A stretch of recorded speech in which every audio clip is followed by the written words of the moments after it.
recebendo bênçãos. Não, nós estamos aqui para ser usados pelo Espírito Santo de Deus. Amém? Glória ao teu nome, Senhor. A gente continua nesse mesmo espírito de adoração, no mesmo espírito.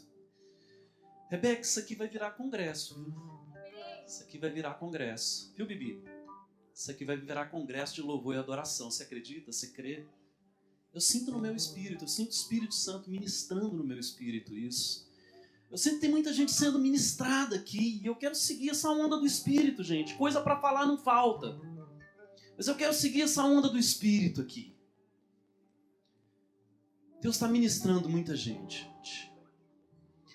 A gente tem caminhado no ministério de louvor dentro do profético de Deus.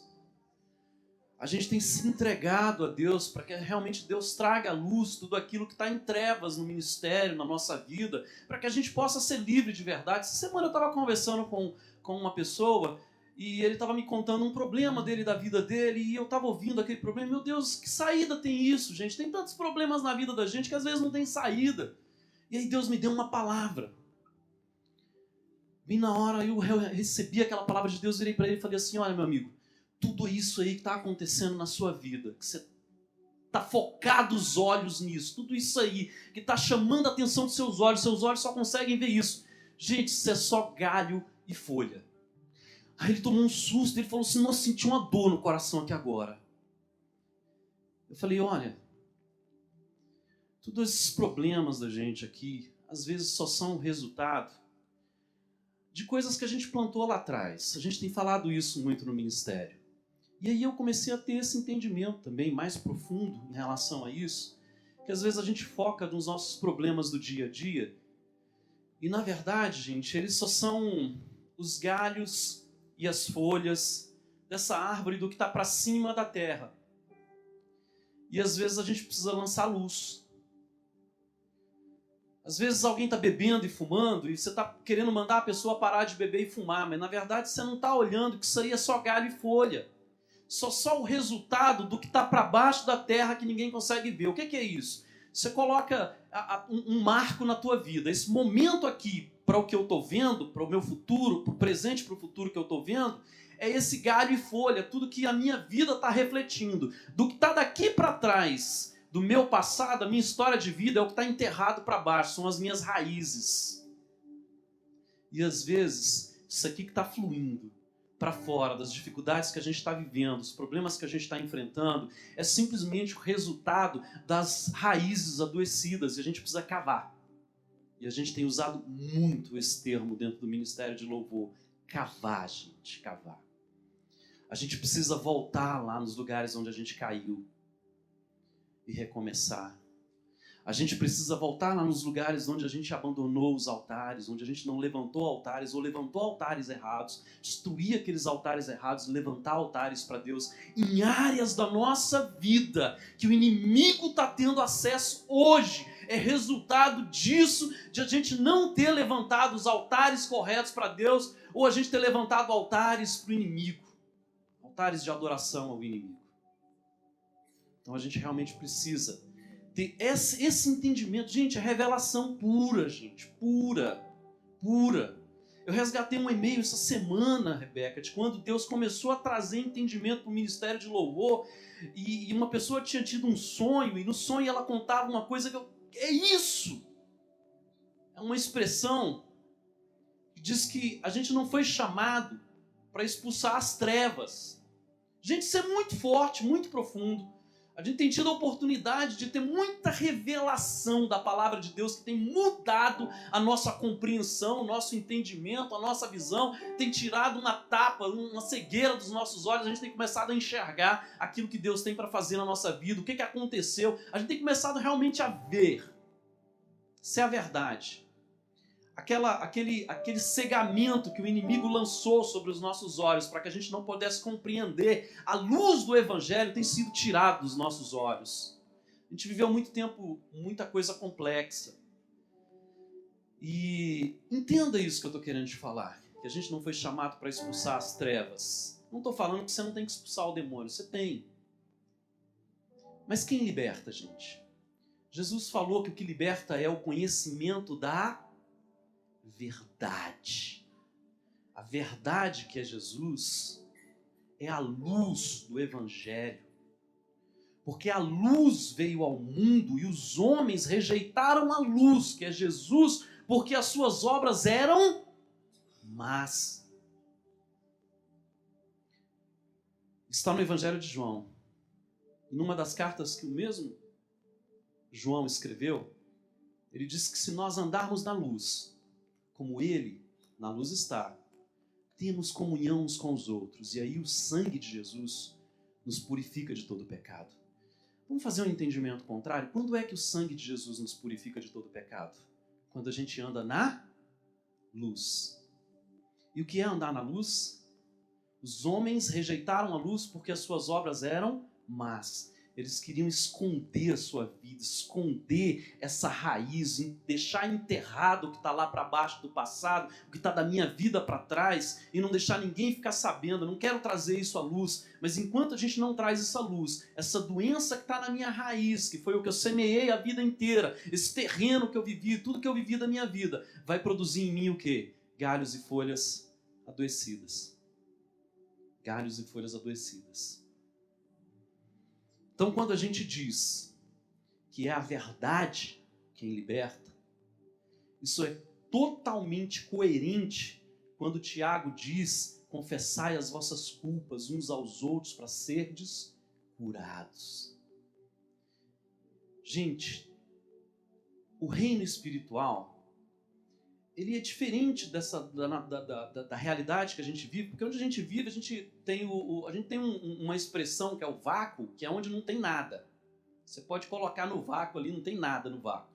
O reino espiritual ele tem uma dinâmica diferente disso, porque ele trabalha em cima de dois conceitos, de luz e trevas. E a presença das trevas é a ausência da luz do Evangelho. A luz é essa verdade que nos liberta. Se não há luz numa área da vida da gente, o que tem ali? Trevas. Porque o reino espiritual ele não tolera esse nada, esse conceito de vácuo. Onde não tem luz, tem trevas.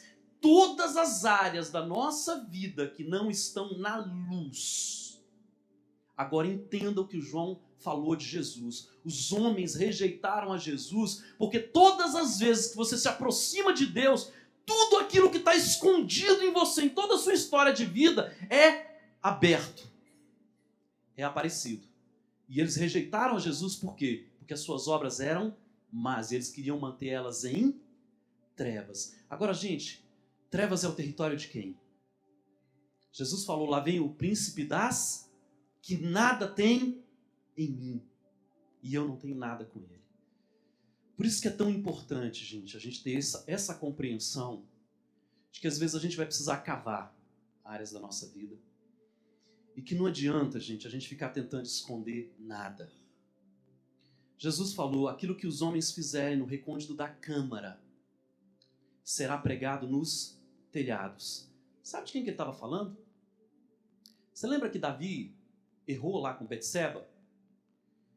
E eu vou pegar um ganchinho daquilo que a gente tinha conversado lá no e-mail, que é interessante, porque Davi vai lá e comete o pecado com a Betseba e ele tenta esconder.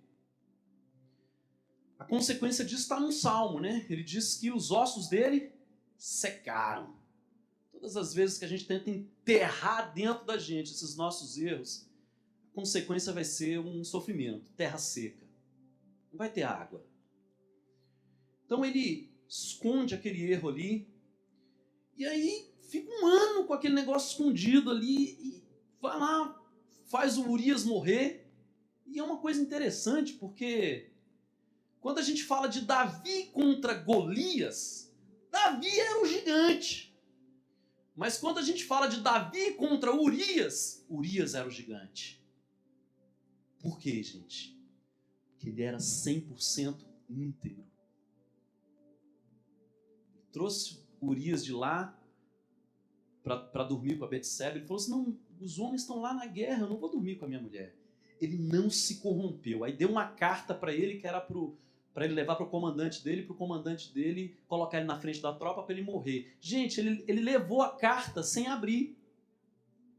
Ele era tão fiel, tão íntegro, que ele levou a sentença de mão dele na morte, entregou para o comandante dele e não quis nem saber, gente. Se entregou a Deus que julga retamente. Se entregou a Deus. Então, Deus não deixa isso daí. Quando você é íntegro diante de Deus, Deus não deixa isso aí enterrado. Vai ter justiça, mas a justiça é a dele. Então Deus manda lá um profeta Natan, que é uma coisa, deu uma tarefa complicada para o profeta, né? Afrontar o rei. E como é que você afronta o rei? O rei manda cortar a cabeça. Então o profeta chega lá e conta uma historinha, tem uma estratégia, né? Fala, tinha um rei lá que tinha muitas ovelhas, e aí tinha um coitadinho que só tinha uma ovelha, aquela ovelha aquecia ele aquecia aquela ovelha, e aí esse rei que tinha muitas ovelhas foi lá e lançou mão dessa ovelhinha. E Davi, gente, se irou profundamente. Traz esse camarada aqui agora, porque eu quero cortar a cabeça dele agora aqui. Ele vai ter que restituir 4 vezes mais. Olha o conceito aí da restituição, gente.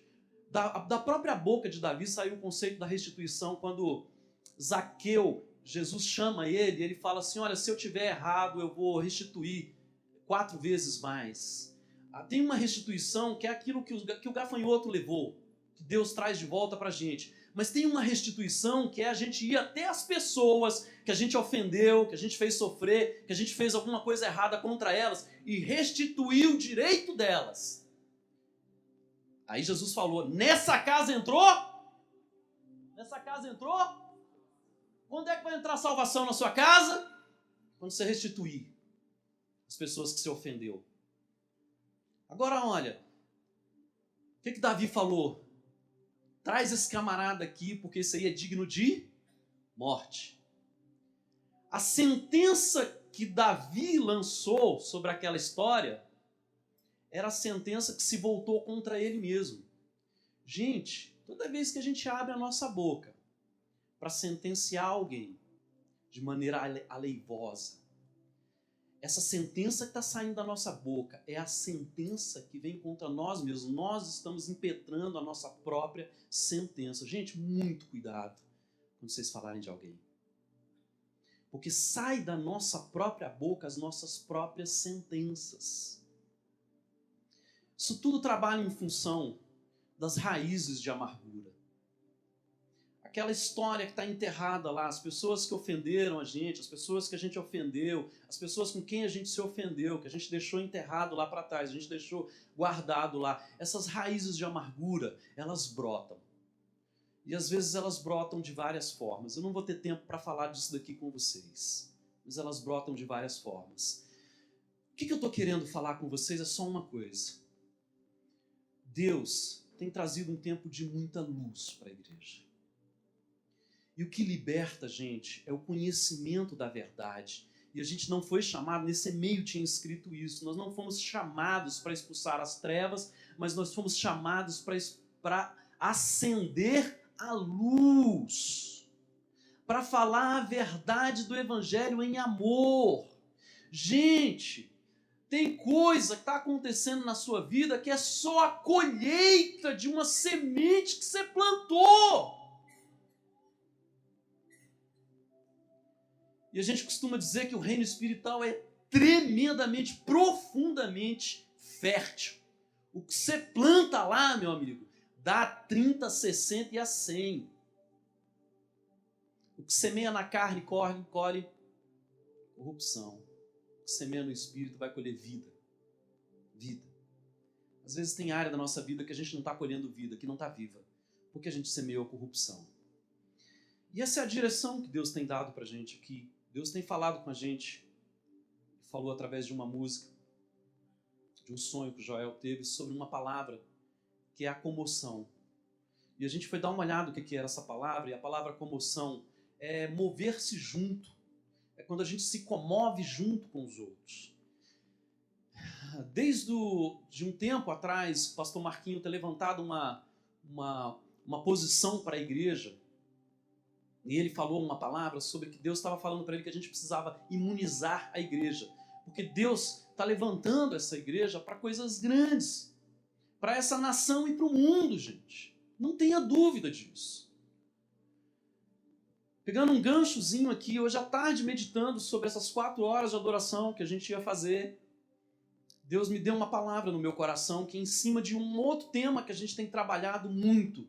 Deus tem falado muito pra gente sobre a conquista da terra prometida, sobre o livro de Josué. Isso tem sido o fundamento, o livro ali básico. Deus tem trazido muitas coisas pra gente. E esse livro tem trazido essas verdades tanto pro exterior, da gente conquistar isso, do ministério crescer e as coisas que Deus quer dar pra gente pra fora. E ao mesmo tempo tem trazido essa realidade do lado de dentro, que essa terra prometida também é a terra do meu coração, que o inimigo alcançou espaço por tantos problemas que a gente passou na vida, por tantas rejeições, por problemas que a gente passou na vida, por pecados, por áreas da vida da gente que a gente entregou na mão do inimigo. E a gente precisa reconquistar essa terra do nosso coração, trazer à luz toda essa verdade que está enterrada nessas nossas raízes do passado, para que a gente possa realmente reconquistar esse nosso ser, o nosso íntimo. E aí sim, Deus nos dá as bênçãos que Ele tem para entregar para a gente do lado de fora. E Deus me falou uma coisa um pouco forte, um pouco pesada até, hoje à tarde, sobre isso. Na verdade, hoje, nessas 4 horas de adoração, Ele ia mostrar quem era Josué e Calebe e quem que eram os 8 príncipes que voltaram para trás. Vocês estão entendendo?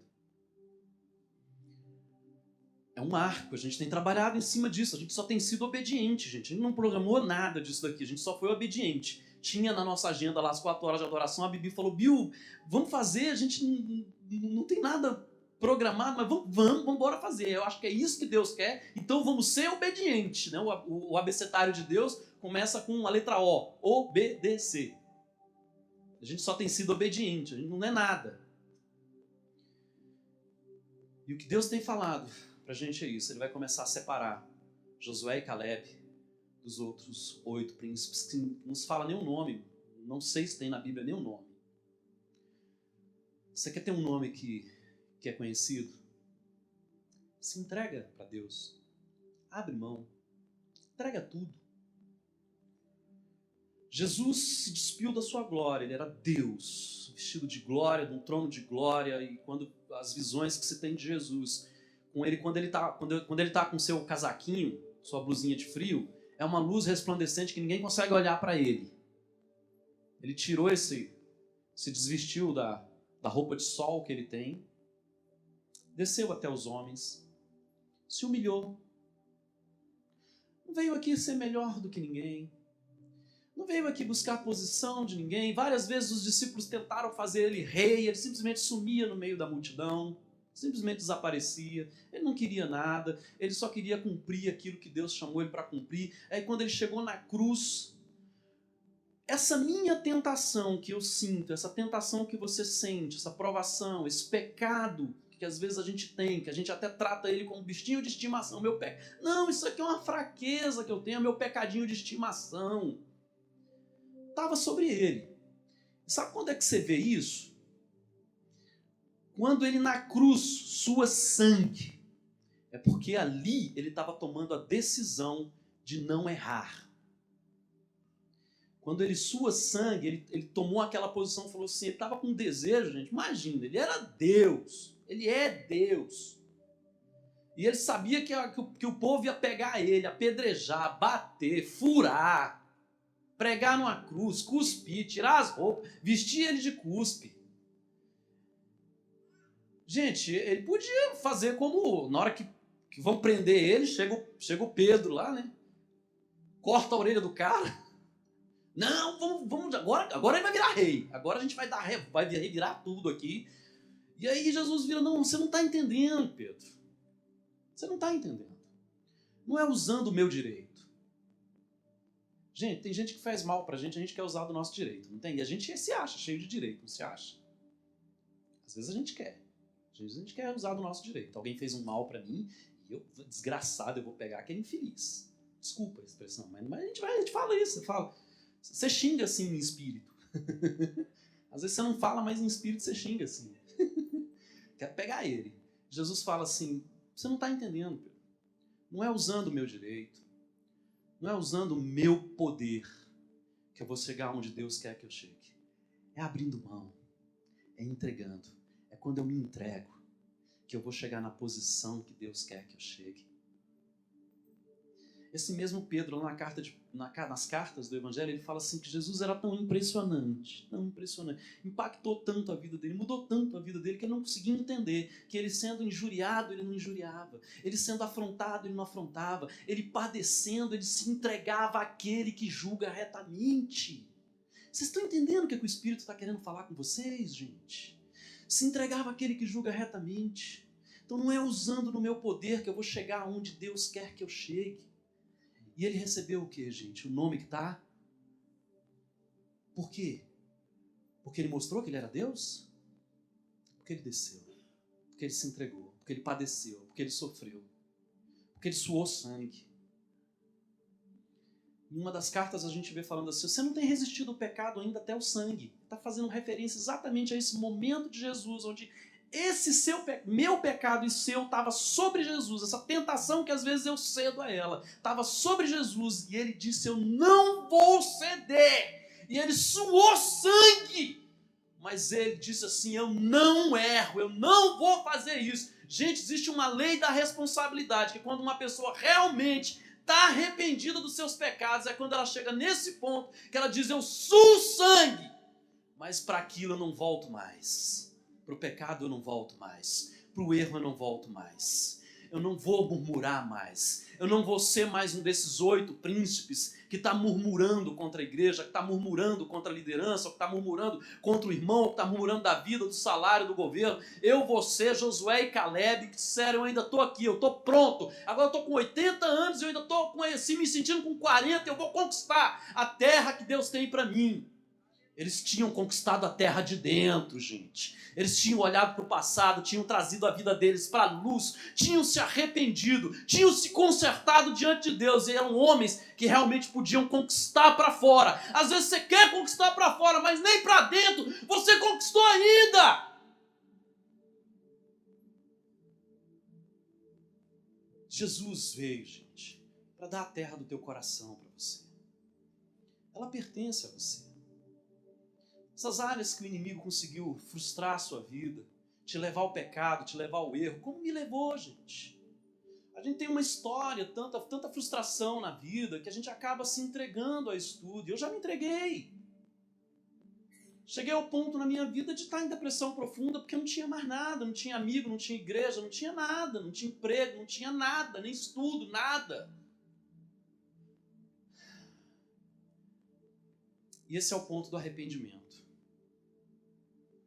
Costumo falar muito pro pessoal que quando se lida de demônio, quando você lida com um demônio, uma pessoa cai endemoniada, por mais difícil que seja, você jejua e ora.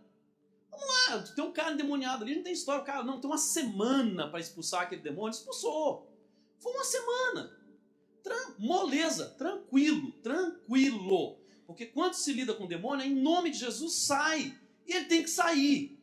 Agora, quando a gente lida com o orgulho humano, com a condição humana de se achar no direito, de se achar na posição, de achar que não está errado, ou com sofismas, que são essas mentiras do diabo, cridas como verdade, de que não é pecado isso, não é erro aquilo outro, quando a Bíblia diz que é, e a gente caminha nessa direção, lidar com isso daí, gente, é só, eu costumo dizer pro pessoal que é só o asfalto. Por que só o asfalto? É só quando você quebra a cara. Gente, desculpa, é pesado isso, mas foi assim na minha vida, tá? É porque às vezes eu falo de coisas próprias. Eu já fui cheio de opiniões. Não tem nada a ver isso daí. Eu costumo dizer que não tem nada a ver a gíria de quem tá cego, né? Não, isso aí que você tá falando não tem nada a ver, não. A Bíblia me fala isso daqui. É cheio de argumentação. Quando a pessoa tá nesse engano, normalmente, o que vai levar ela a se consertar é quando ela se arrebenta, gente. Foi assim comigo. Quando eu perdi tudo. Aí eu cheguei no fundo do poço. E eu falei assim, Deus, eu estou no fundo do poço, eu vou morrer. Ele falou, não, está no fundo do poço ainda não. Você só chegou na altura da terra. Você ainda está só onde o tronco começa a se enfiar para debaixo da terra. Começa a cavar aí debaixo de você. Aí eu comecei a cavar e descobri que tinha um alçapão dentro de mim, debaixo de mim. Aí Deus falou, é aí que eu quero que você entre. Abre esse buraco aí. Aí eu abri o buraco, gente. Aí eu comecei a ver o que tinha dentro de mim. Rato, barata, cobra, escorpião. quanto é bicho ruim. Aí Deus falou, é aí que eu quero que você entre. Não, mas tem esses bichos aqui. Não, é aí. É aí que está o problema. É nessas suas convicções aí. Você não está pisando serpentes e escorpiões. Você não está se submetendo. Você não tem humildade. Você não está se submetendo. Você não está ouvindo conselho. Você não está ouvindo as pessoas quando elas falam com você. Você é cheio da razão. Essas serpentes, esses escorpiões aí que você precisa pisar, são essas suas razões, suas autoconvicções aí, a sua prepotência, seu autoconhecimento, aí, o conhecimento que você tem de Bíblia. Preciso que você pise nesses bichos aí. Aí eu tive que descer lá dentro. Aí quando eu desci, aí eu atravessei por aqueles bichos, me humilhei nisso, comecei a cavar e achei um veio de água, no fundo do poço, sabe? Aí achei esse veio de água, aí começou a fluir água, água da palavra. Gente, quando a gente chega no arrependimento profundo, porque quando eu cheguei nesse ponto, eu falei assim, para quê? O que adiantou todas as convicções que eu tinha, toda a argumentação filosófico-teológica que eu conseguia derrubar qualquer um? O que adianta eu ter tanto conhecimento e vim parar aqui no fundo do poço? Todo o meu conhecimento me levou só para o fundo do poço. É quando a gente está tão cheio da razão. Gente, Deus não tem o que fazer. Deus não tem o que fazer. É só quando você arrebenta a cara. Só quando eu quebrei a cara de verdade que eu acordei e falei, meu Deus, é o endemoniado de Gadara. É o filho pródigo que se acha cheio de tanto entendimento, cheio... O cara cresceu lá e sabia tudo. Eu vou viver minha vida e saiu vivendo a vida. Para mim, o filho pródigo é o protótipo do endemoniado de Gadara. É alguém que Deus ainda salvou no ponto de se tornar um endemoniado. Por quê? Porque ele queria viver tanto. Viver tudo por todos. Pegar todas por todos. Beber todas por todos. Aprontar todas. Ter tudo que todo mundo tinha. Você já se viu assim? Eu já. Você já se viu assim? Você quer ser fulana porque tem o cabelo bonito? Ou você quer ser o Beltrano porque tem o corpo bonito? Todas as gatinhas querem ele? Ou você quer ser o outro lá porque é procurador e ele tem dinheiro? E ele tem uma Mercedes? Você já se pegou assim na sua vida? Eu queria ser fulano. Você não quer ser você. Você quer ser tantos outros. Tanto outros. Que aí você sai que nem um filho pródigo por aí. Vou viver minha vida. Nada a ver. Eu tô perdendo tempo na igreja. Vou viver minha vida. E aí você sai vivendo a vida por aí. E aí, de repente, você quer ser tanto outros, que uma hora Jesus chega para você e pergunta, quem é você? Você está entendendo, né? Você quer ser todo mundo, você se torna todo mundo. Você passa muito mais tempo vivendo a vida dos outros do que sendo quem Deus te criou para ser. Eu já vivi isso. E aí chega um ponto que Jesus vira para você e pergunta, quem é você? E você é tanto outros, que você responde que nem o endemoniado de Gadara, não sei, porque eu sou muitos. Gente, tinha uma realidade espiritual ali, não tinha? Os demônios saíram e foram para os porcos. Agora, esses demônios, eles são sintomáticos, eles eram apenas a consequência, eles não eram a causa do problema, eles eram os parasitas que estavam ali se aproveitando do orgulho que estava no coração dele. E é interessante porque a Bíblia fala que ele cai em si. Cai em si. Eu imagino teatralmente, gente, ele fora de si, olhando para o corpo dele que estava fora, e aquele monte de vozes dizendo quem que ele tinha que ser, deixar de ser, você tem que fazer concurso público, ou você tem que fazer isso, aquilo, outro, e não importa o que você tem que fazer, o problema são esse monte de vozes dizendo que ele tinha que ser uma coisa ou outra, e ele ouvindo aquelas vozes falando na cabeça dele, e ele mesmo não estava dentro dele, e ele não tinha controle sobre ele simplesmente estava ouvindo aquilo dali fora de si, porque a Bíblia diz que num dado momento, quando Jesus expulsa aquelas vozes da vida dele, ele cai em si. E aí, de repente, ele se vê dentro dele de novo. E ele começa a se ver, ele cai em si. E a Bíblia, não sei quanto tempo ele ficou ali, mas a Bíblia diz, ele cai em si. Quando ele cai em si, ele fica se vendo ali, meu Deus, eu voltei a ser eu. Cadê aquelas vozes? Ele voltou para si. Gente, esse é o grande poder do Evangelho. Te devolver para você mesmo. Será que você é seu?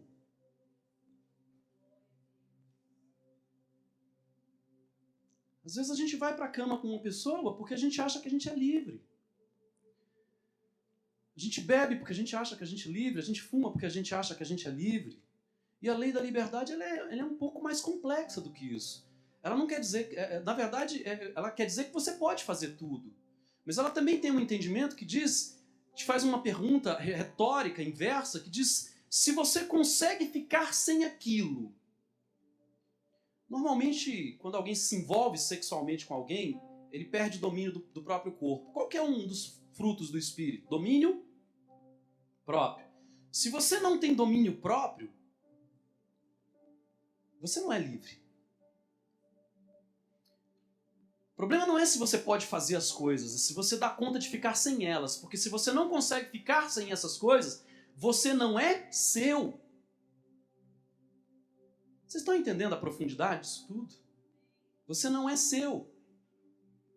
Para mim, uma das coisas mais lindas do Evangelho é esse poder que ele tem de trazer a gente de volta para a gente mesmo. Trazer o filho pródigo de volta para o Pai.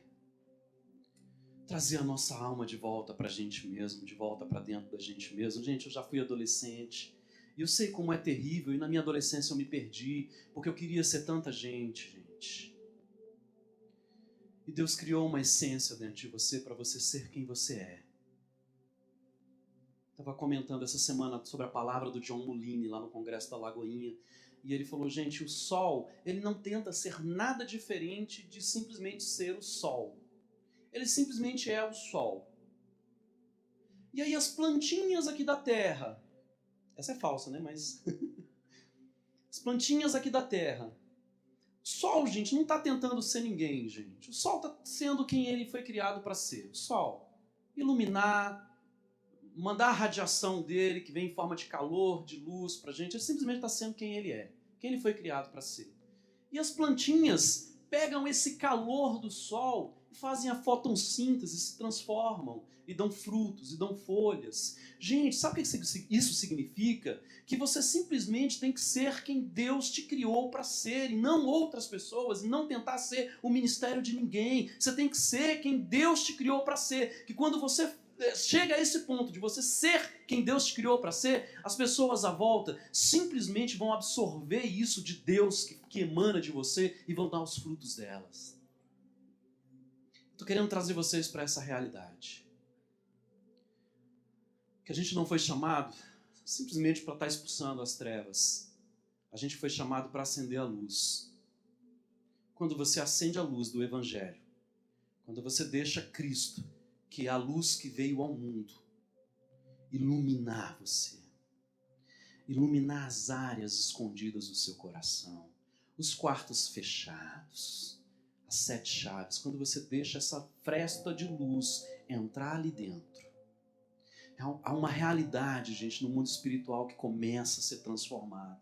Começa a ser mudada. É nesse ponto que Jesus quer levar pra gente. É quando você consegue fazer um furinho lá no fundo do poço, que você já chegou a toda a humilhação e arrependimento possível, que você fala assim, eu abro mão de todas as minhas convicções, de todos os meus argumentos, de tudo aquilo que eu construí em volta de mim mesmo para me autodefender. Eu abro mão, Senhor, eu recuso isso tudo e eu me entrego a Ti. E aí você consegue furar o fundo desse poço e começa a emanar uma água. Essa água é a palavra de Deus, ela é a verdade. E essa água começa a te molhar e começa a te limpar. E essa água começa a encher esse poço. E ela começa a tirar você de dentro desse poço. E essa água faz você sair de dentro do poço. Essa palavra de Deus, que é a luz, que é a verdade, que é a vida, que é o Cristo, a luz, a água do rio de Deus, começa a fluir e tira você de dentro desse poço, enche esse vale de depressão e te coloca para caminhar para os lugares altos, para os montes em Deus. Deus não quer chamar, está querendo chamar a gente para um verdadeiro avivamento que flui desse interior, com rios de águas vivas que emanam do nosso interior. Deus quer cavar essa terra do seu coração para poder sarar essa raiz que está aí triste, essa rejeição, esse trauma, essa tristeza que prende você. E a partir daí, gente, essa água realmente vai fazer diferença na vida da gente. Eu cheguei a descobrir uma época na vida, e eu termino com isso. Eu sou irmão do pastor Samuel, para quem não sabe. E a diferença da gente é cerca de 10, 11 meses. E minha mãe teve ele e ela engravidou cerca de 2 meses depois que ele nasceu. Ela estava no resguarde ainda. E quando eu descobri isso, o diabo falou para mim, eu só descobri que era o diabo muito depois. Sua mãe não te quis. E eu entendi aquela rejeição. Sabe como é que eu expressei isso, gente? Da pior forma possível. Quando a gente é rejeitado, a gente vai rejeitar. Se você está rejeitando alguém, muito provavelmente é porque tem uma raiz de rejeição dentro de você e ela está brotando. E numa das discussões com a minha mãe, eu falei para ela, por que a senhora não me abortou quando eu nasci? Deus deu sabedoria para ela. Ela falou assim, olha, não quer dizer que por causa da condição que eu vivia, que era difícil. Minha mãe, quando chegou em Brasília, ela cozinhava numa panela em cima de umas pedras numa moita, não tinha nem casa. Então, quando ela veio nascer mais um filho, ela, meu Deus, como é que eu vou criar essa criança? A gente não era mal, gente. A intenção não era ruim, gente, mas a dor que estava no meu coração, porque o meu espírito havia sido ministrado com uma rejeição, e a gente precisa entender, olha, luz para você, luz do Evangelho, que vai te libertar de muita coisa. Quando uma criança, quando no momento da concepção, onde o espermatozoide se une ao óvulo, no momento da concepção, ali você tem simplesmente uma célula que está começando a se formar, vai começar a formar um corpo, não existe um corpo. Ali não tem uma alma, porque a alma é a sede das emoções, é onde estão as vontades, os desejos, os pensamentos.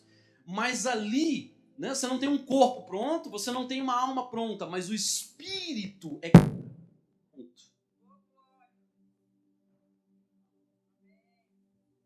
O espírito é criado pronto. Você não tem um corpo pronto, você não tem uma alma pronta, mas você tem um espírito criado pronto. E é por isso que rejeições tão recentes, elas têm impacto, porque elas são ministrações no teu espírito. O seu espírito recebe aquela ministração. E depois de eu ter resolvido essas questões todas, depois de eu já ter saído desse vale da depressão, um dia eu estava tomando banho e eu perguntei para Deus assim, falei, poxa Deus, por que eu passei por tanta coisa ruim? Por que eu errei tanto? Por que eu fui tão longe? Por que eu me desviei? Podia não ter feito tanta coisa errada. Tem tanta marca aqui, tanta tristeza, tem tanta dor. É tão difícil lidar com essas coisas. Às vezes você tem que ficar voltando lá no passado e reconsertando aquilo dali. Por que, Deus? Deus falou para mim assim, olha, eu te forjei nas brasas mais quentes. Eu precisava que você fosse uma espada dura que não se dobra diante da espada do inimigo. Eu chorei, né? Estava tomando banho, chovendo, tinha o chuveiro e mais lágrimas do que o chuveiro. E eu me lembrei dessa questão da rejeição no ventre. Deus me disse uma coisa, gente, que eu quero falar para vocês, eu quero ministrar o seu espírito. Isso é um momento espiritual. Ele diz para mim assim, quem é que abre e fecha a madre? Está na Bíblia, gente. Deus diz, sou eu quem fecho, quem abre a madre. Se você nasceu, é porque eu quis. Porque se eu não quisesse, não tinha ciência no mundo que fizesse você nascer.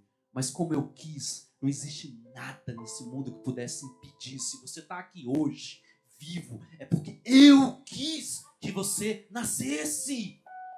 Foi eu que quis. Eu, Deus, eu, o Senhor, Deus, abri a madre para você nascer.